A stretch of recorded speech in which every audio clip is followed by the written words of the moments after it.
جب شب براءت آتی ہے تو سورج ڈوبنے کے بعد سے لے کر کے صبح صادق یا طلوع آفتاب تک اللہ کی رحمتیں پہلے آسمان پر نزول اجلال فرماتی ہیں، اور اللہ تبارک و تعالیٰ کی رحمتیں یہ صدائیں دیتی ہیں، ہے کوئی مغفرت کو طلب کرنے والا میں اس کی مغفرت فرما دوں۔ لگتا ہے آپ لوگوں کو بات سمجھ میں نہیں آئی۔ اللہ تعالیٰ کی طرف سے یہ صدا دی جاتی ہے کوئی مغفرت کو طلب کرنے والا میں اس کی مغفرت فرما دوں۔ ہر بندہ تو یہ چاہتا ہے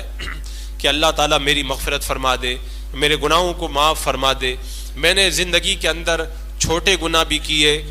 بڑے گناہ بھی کیے، چھپ کر بھی گناہ کیے، سب کے سامنے بھی گناہ کیے، میرے گناہوں کا ایک بڑا لمبا چوڑا سلسلہ ہے، کاش میرے گناہ معاف ہو جائیں۔ آپ بزرگوں کی بارگاہ میں دعا کرواتے ہیں اور اللہ والوں کی بارگاہ میں جا کر کے دعا کرواتے ہیں، اللہ تعالیٰ میری مغفرت فرما دے، لیکن آج کی رات آپ کو کہیں جانے کی ضرورت نہیں ہے۔ حدیث پاک میں آتا ہے اللہ کی رحمتیں آسمان دنیا پر اترتی ہیں اور رات بھر تک یہ اعلان ہوتا ہے کوئی مغفرت کو چاہنے والا میں اس کی مغفرت فرما دوں۔ تو اللہ نے تو آج خود ہی در مغفرت کو کھولا ہے اور در رحمت کو کھولا ہے۔ ہم تو ماہل بکرم میں کوئی سائل ہی نہیں، ہم تو ماہل بکرم میں کوئی سائل ہی نہیں، راہ دکھائیں کسے کوئی رہ رو ہی نہیں۔ یعنی آج کی رات کے اندر اللہ تبارک و تعالیٰ کی رحمتیں خود بندوں سے کہتی ہیں کہ اگر مغفرت چاہتے ہو تو میرے درم پہ آؤ، آج کی رات میں تمہارے گناہوں کو معاف فرما دوں گا۔ اور یہ صدا دی جاتی ہے کوئی رزق کا طالب میں اس کو رزق عطا کروں۔ لوگ کہتے ہیں امام صاحب تعویذ دے دو میری دکان چل جائے،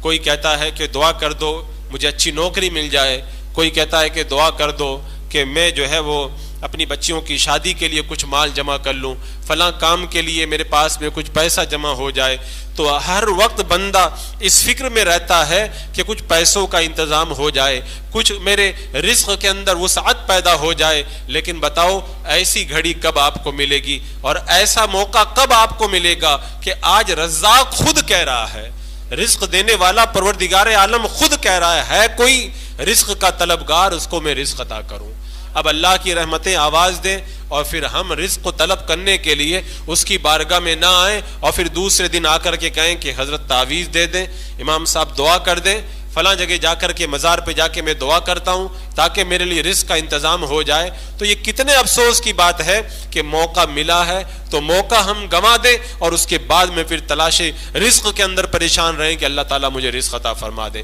یہ وہ سچی خبر ہے جو میرے آقا صلی اللہ علیہ وسلم نے عطا فرمائی اور صحابہ نے اس کو روایت کیا، اور کوئی اور نہیں کہہ رہا، رزق دینے والا پروردگار جس کے قبضہ و قدرت میں، جس کے قبضہ قدرت کے اندر سارے رزق کے خزانے ہیں، زمین کا بھی مالک وہی، آسمانوں کا مالک بھی وہی، اور جو کچھ ہے سب اس کے خزانے میں ہے، وہ کہہ رہا ہے کوئی رزق کا طلبگار جو رزق کو طلب کرے اس کو میں رزق عطا کر دوں۔ میں رب کی طرف سے یہ ندا دی جاتی ہے